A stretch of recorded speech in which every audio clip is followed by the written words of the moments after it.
Well, the numbers are in, and Congressman Charlie Rangel, he's come out on top in Tuesday's bitterly fought primary election, narrowly beating out his challenger, Adriano Espaillat. We are going to be hearing what the voters in District 13 have to say about Rangel's win.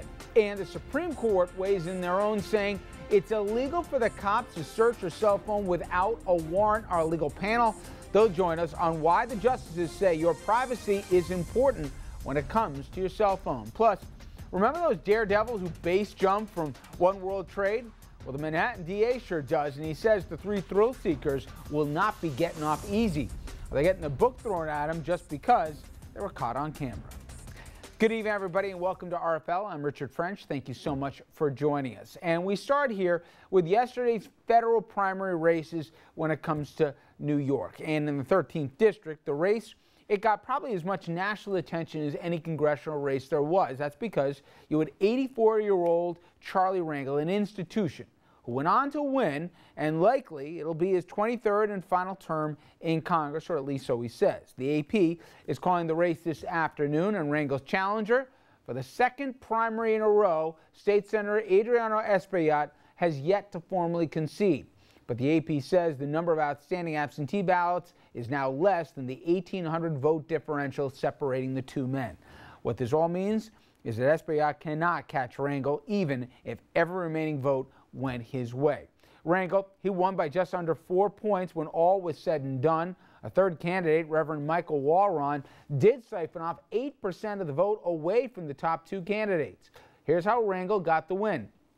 A strong showing in the southern part of the district, where the Upper East and Upper West sides run into Harlem. Espaillat in yellow did best in northern Harlem, Washington Heights, and Inwood, and won much of the Bronx portion of the district. But Rangel in purple won just enough votes in the Bronx here, in Spunton-Dyville, Riverdale, along the Bronx River, to apparently squeak out this win. And our own Dominic Carter, political journalist, he was there on the scene in Harlem and in the Bronx yesterday, and you saw this firsthand. And you kind of gave us a little bit of a sense early on in the night here. There just was no juice here, and there was just no real energy going the Espaillat way. Before the polls closed, yep, Richard, for those of us that do this for a living, it was obvious that Rangel was going to win. There was no doubt about it. It was, again, a hard-fought rematch, as you just pointed out, and Congressman Rangel has emerged victorious again. Charlie, Charlie, Charlie, Charlie, Charlie. Charles Rangel won solidly in the heart of his old Harlem district. Nothing is impossible if you really fight for it. This is a district that needs real help from Washington.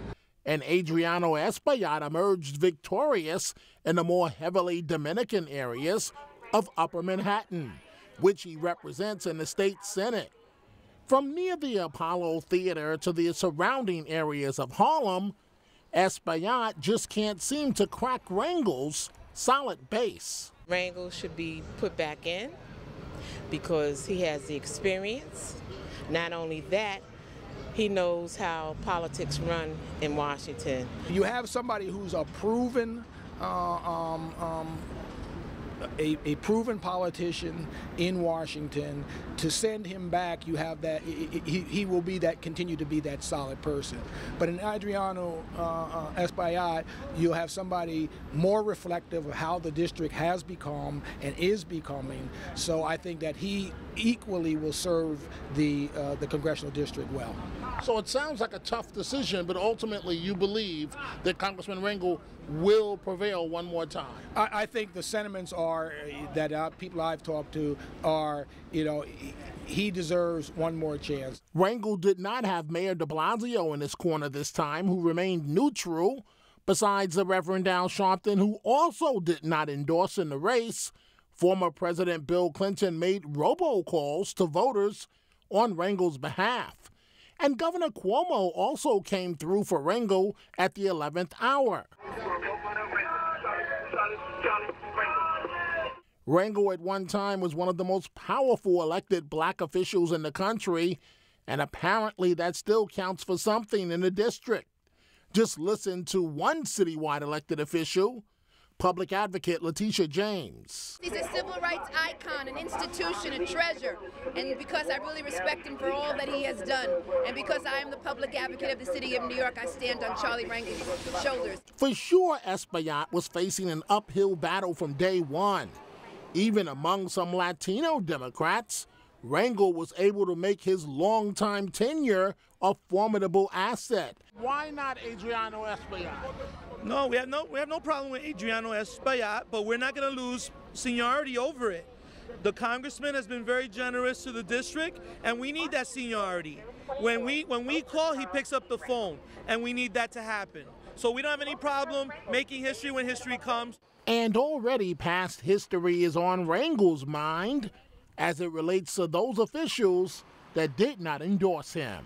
They didn't support me, but they thought that it was in their best future interest, their future interest, not to support me. And I guess some thought that I was the same guy I was 3 years ago. They made one big hell of a mistake.